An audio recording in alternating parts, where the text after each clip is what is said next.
Rhyme, reading comics, toys are hella sick, hella whacking it, taking bad hits, taking bad shit, subscribe,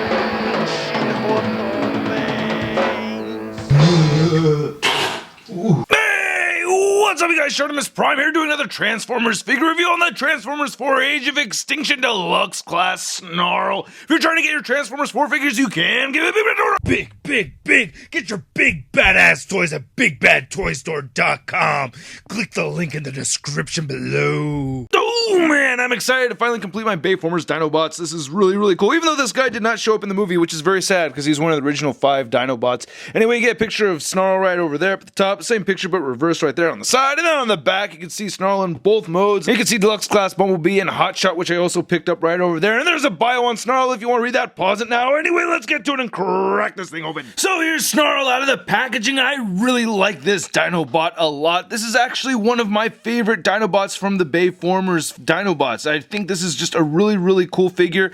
I have one gripe though. He has this little weapon right over here, and that doesn't really plug into his back as well as it did on the SDCC version.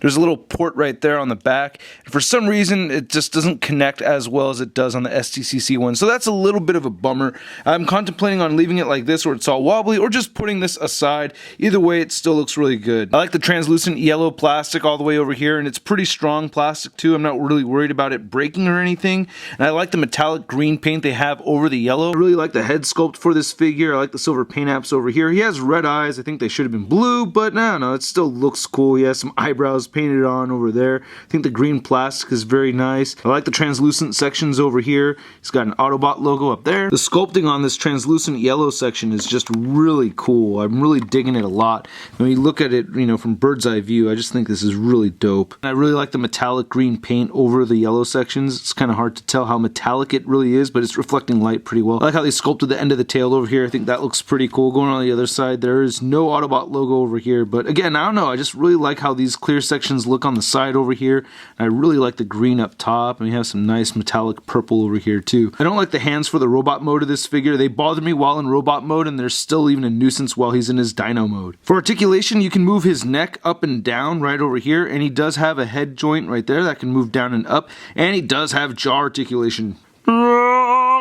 His shoulders are on ball joints, so they can move in and out a little bit over here, and you can rotate them forward and back. He does have a hinge right here at the elbow. There's no articulation in the hips of the rear legs unless you de-transform it. You do get some rotation right here at the thigh, and he does bend at the knee a little bit. And then there's absolutely nothing for the tail. Now, measuring this guy from nose to tail, he's shy of 8 inches across, and without the weapon up on his back, he's just a little over 4 inches tall. Now, seeing the SDCC version compared to the regular version of Snarl over here, yeah, this gold over here is very impressive. I do like it a lot. But seeing a Dinobot with the color of green being the main theme for this character, I think it's just really cool. And here's the 5 original Dinobots all together, looking very sick. But these are Bayformers, and we need 2 more as new Dinobots arrive in pairs. And there's Slash and Scorn in the mix, and now I have all 7 Bayformer Dinobots. I've been wanting to collect all 7 of these. This is a one-step changer Slash, by the way, because I feel like the deluxe one's just a little bit too big. But yeah, I think seeing all 7 of these like this looks badass. I will have it displayed like this. During my review of the SCC 2014 set, I showed the transformation of this guy, so I'm just going to run through it very quickly. Will you take us away, Bumblebee?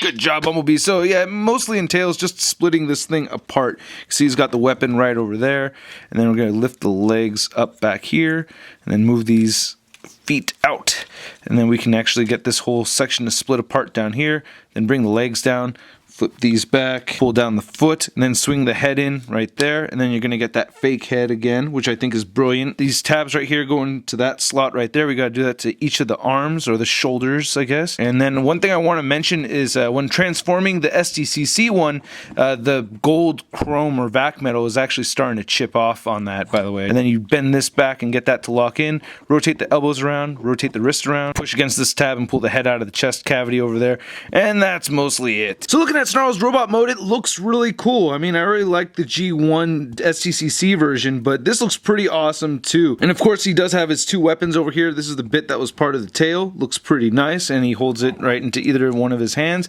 And then this is the fin right here. It doesn't really fold in all the way. And again, this is sculpted very well. Once again, we get a nice head sculpt for Snarl over here in his robot mode. Looks pretty cool. His eyes look like they're painted completely purple though, which is a little strange. You can see he has some teeth sculpted right there. And just for the bottom jaw, actually. It kind of resembles his dino head sculpt just a little bit. But again, I think this is really cool. I think it could have used an Autobot logo right there in the center, but not a big deal. I really like the sculpt and the build of this figure overall. It looks pretty menacing. I like it. I just don't like the hollow arms. The arms still really do bother me. They have this weird angle to them. That's so frustrating. I wish they could have made some kind of a hinge right here so that this could have gone back. But oh well, you know, it's not terrible at all. I actually still really like the figure. The legs are sculpted nicely. Then looking right over here, you know, the legs look pretty good. I think this is just a really smart move with having the two heads, you know, so it doesn't look all weird. It still looks a little strange actually, but it's not so bad. Definitely would have been worse if they didn't have this here, I think.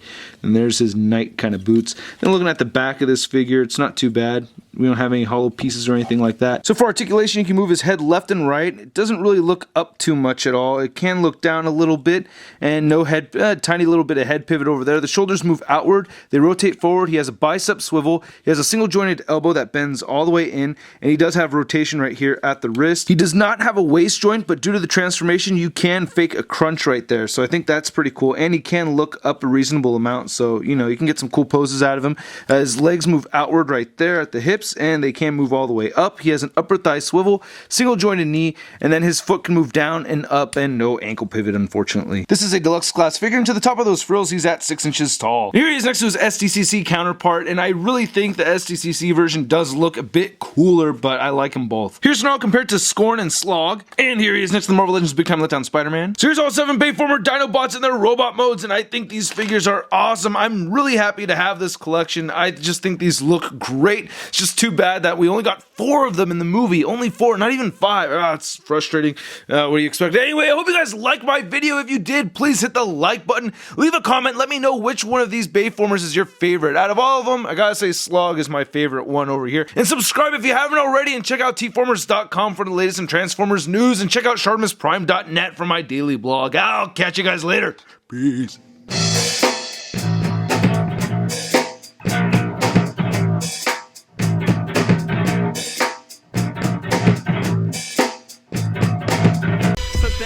Display gave it a spark. Welcome to articulated comic book art.